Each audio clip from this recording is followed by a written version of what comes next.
All right, Bulls Nation, Peck and Big Dave here with another hit for CHGO Bulls. Pleased to be joined on set by NBA and Bulls legend, four-time champ, three of them, the first Bulls three-peat, the one and only Horace Grant joining us in studio. What up, Uncle Horace?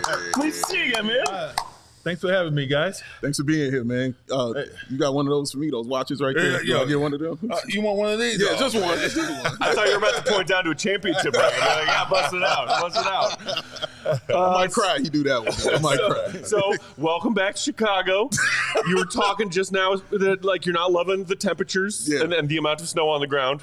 It's hard to get readjusted. Yeah. You're a SoCal guy now. Well, it's very difficult to get adjusted again here in terms of weather-wise. Right, I mean, I got off that damn plane and, coming from California, it was cold as hell. It still is. What was it? How did you deal with it while you were here, like in Chicago playing, man? Like, how did you deal with the cold that Well, I never went out unless I had to go out. Okay. It was always at home or drinking some type of bourbon or something smart man. to keep warm. That'll keep you warm. Telling people to come over. I'm not coming out like, come on through this way. Right. Smart man. Well, so just this past weekend, a lot of Chicago Bulls fans braved the cold, the snow, and those crazy Chicago, vibes to go show their love and appreciation for Derrick Rose, whose name just joined a couple of your teammates in the UC Rafters. Derrick Rose getting his number retired. What is it like for somebody who also experienced so much greatness with that organization to see somebody, and not anybody, but a native son of Chicago get an honor like that? Well, kudos to the Bulls organization for giving Derrick his flowers now. Well-deserved. What he brought to the city, to the Bulls organization, to NBA basketball, it's just unbelievable. I mean, well deserved. Yeah. When you watched him, like, when did you know? We're looking at him like, oh, snap, like, this dude might be for real. Man, I watched him at Memphis. Okay, yeah. And unreal. Yeah. I mean, I didn't get a chance to watch him at high school, but at Memphis, oh my goodness, man. So athletic. Yeah. Strong, even as a freshman at the University of Memphis. Yeah, man. Yeah, so that Bulls team never quite made it over the hump, but they came as close as anybody, as you guys did, since your teams of the 90s and that incredible dynasty. I'm curious, you see me repping, the greatest line spoken in The Last Dance right now. Shout out to Horace for that. That LeBron and Wade Heat team was that, Derrick and Joakim Lewall's Bulls. They just couldn't quite get past that team. You understood what it finally meant to get past that team, but I am curious, of all of those struggles before finally sweeping them in 91, was there one particular game, one particular scuffle that still sticks like a needle in your brain? Like, I'm still waiting for that guy in the parking lot. It's like all of those battles. Is there one in particular that you're like, man, still screw that guy?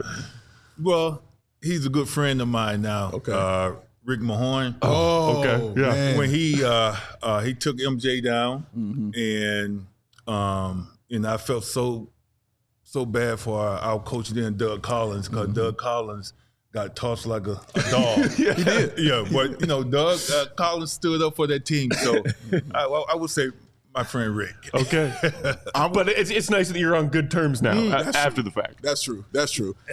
You had a huge influence on eyewear here in Chicago, bro. Like, you made it cool for kids to actually have on like the rec specs because Horace Grant had them on, and you know how you were repping when you had those joints on. Did you know that impact, and how did that even come about? Because I remember you earlier on, you didn't have those on.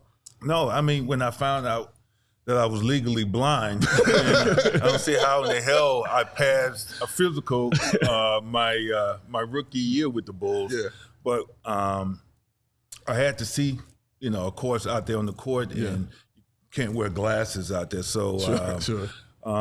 That particular night, the goggles was born. I mean, I said, Horace, try these on. And so I'll never forget this story.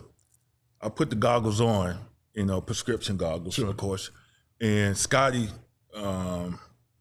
locker was next to mine. And I said, man, I'm about to put these on. And I quote my best friend Pip said, I dare you to wear those out there. Because it was like futuristic, you know what I'm saying? Yeah, man. And so I'm like, okay, well, where I'm from, when somebody dare you, you got to step up. Correct. I put them on that night. That night, the goggles were born. It was like HD vision. Yeah. Futuristic. Right. So I'm going to bring up a little bit of a sore subject. It's just sore for me. As a diehard fan of a team, there are certain games that you just can't ever get over. And you and that Orlando Magic team beating the Bulls in that playoff series in '95. Like, as a kid, I grew up on watching you guys win chips. Yeah. And then so especially when MJ came back, and it was late in the year, and he wasn't fully in basketball, but I think every Bulls fan in the world thought, oh, we're winning another one. MJ's back. Yeah. And you and that Orlando team just totally wrecked that beautiful plan.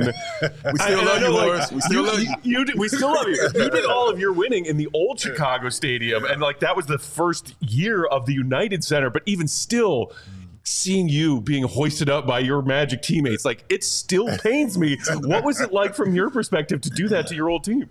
Well, a lot of people say, "Oh, MJ was he came back in the middle of the season, the whole 9 yards," but I think he went to Madison Square Garden and scored how many points? Double nickel. The good old double nickel. Okay. Yeah. So he was MJ. Yeah, okay. But just to have the opportunity to play with a young Shaq, Penny Hardaway, Chicago native Nick Anderson, Dennis Scott, and so forth, it was a great opportunity for me. But to beat the champs like that, yes, sir. Here, oh man, it was beautiful. Honestly, I don't think it's talked about enough, to be honest with you, bro. But which is fine with me. Yeah.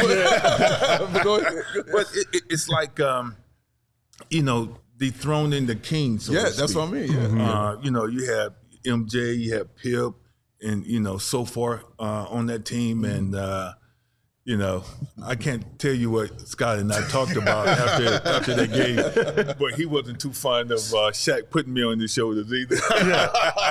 I bet not. And that's like, and then to me, the final chapter of that is, the 72-10 Bulls. You guys face off again. Yeah.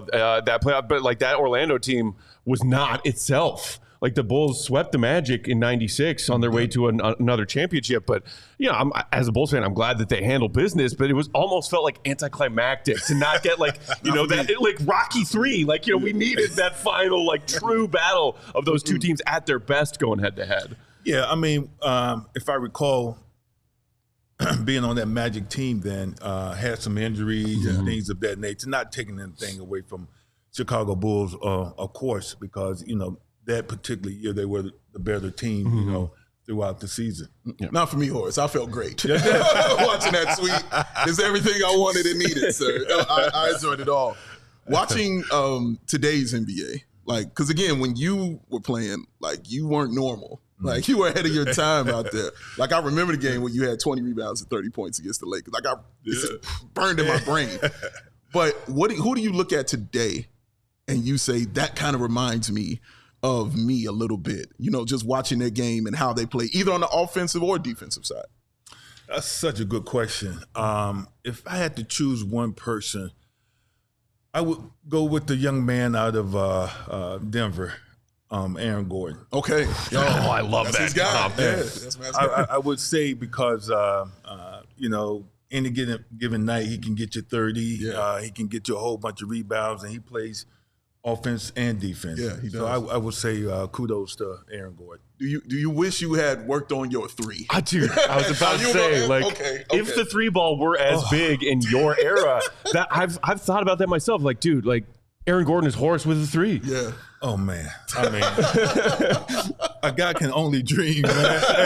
But in terms of because I made my career on defense, rebounding, blocking shots, and hitting the 17-foot jumper. Yes, sir. And just bring that out a little bit more. Man, if I could, if I had the opportunity, it'd be $200 million. I am curious, and I know we're going to talk about your upcoming show in a second, and I'm very excited to hear you chat with this individual, Phil Jackson, your team's coach for 3 chips with the Bulls, and then also a chip with the Lakers in that 2000-2001 season. That Lakers team was dominant. I believe y'all swept your way to the finals, and then won 4-1 over Philly.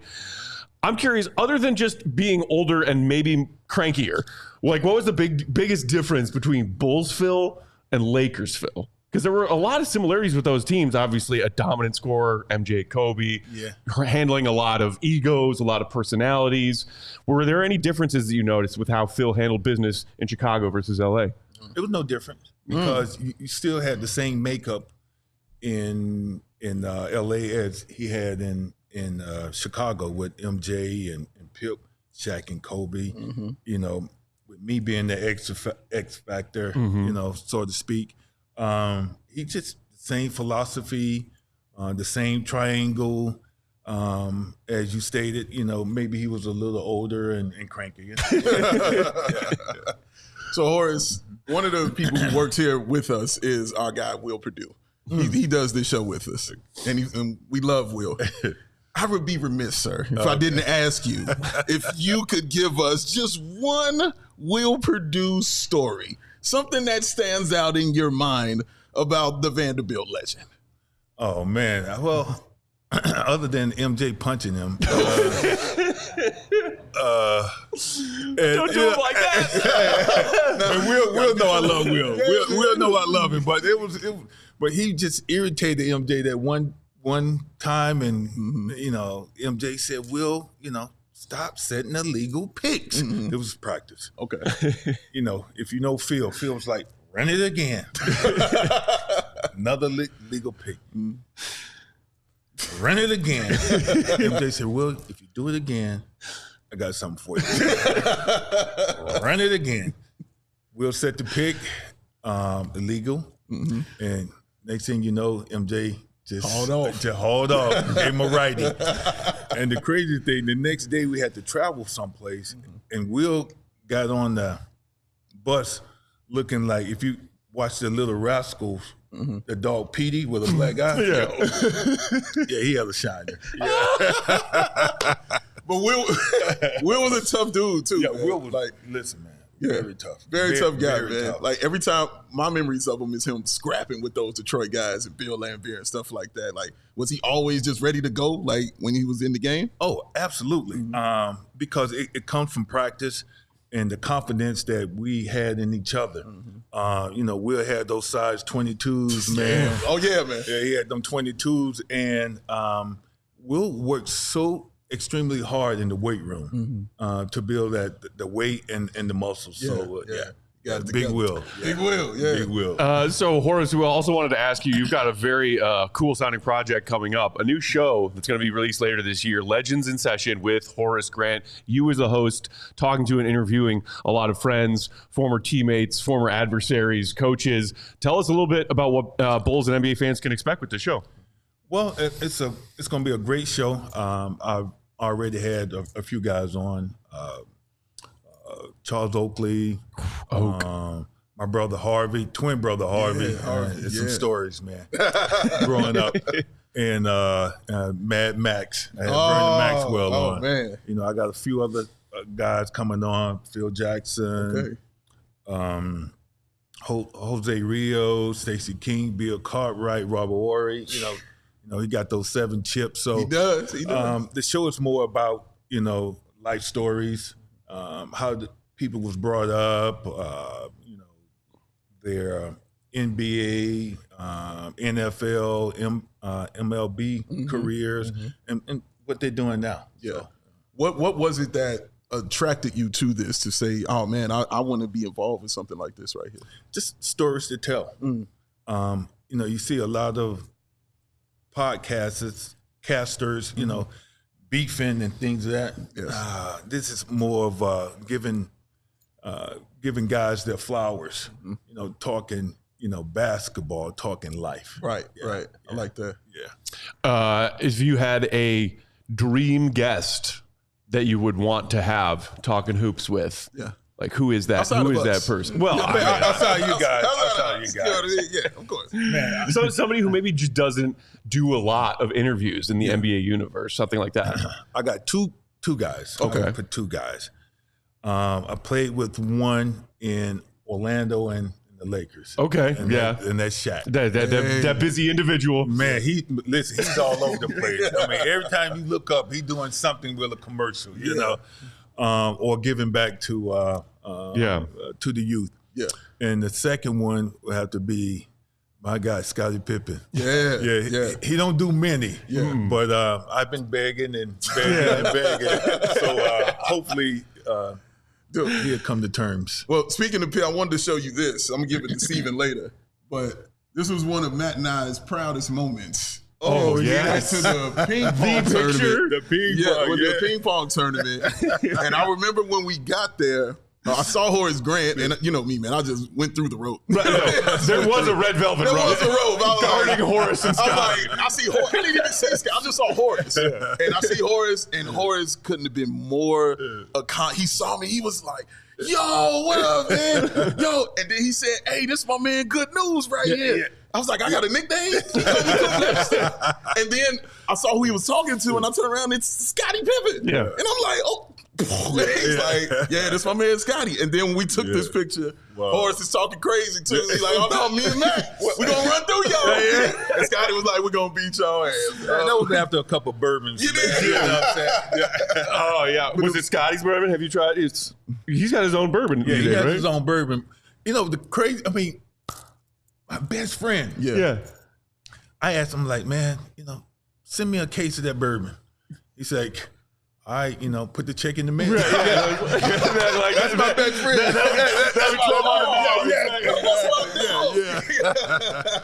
Sorry, you need a case of water though. I'll have you, Horace. I got you.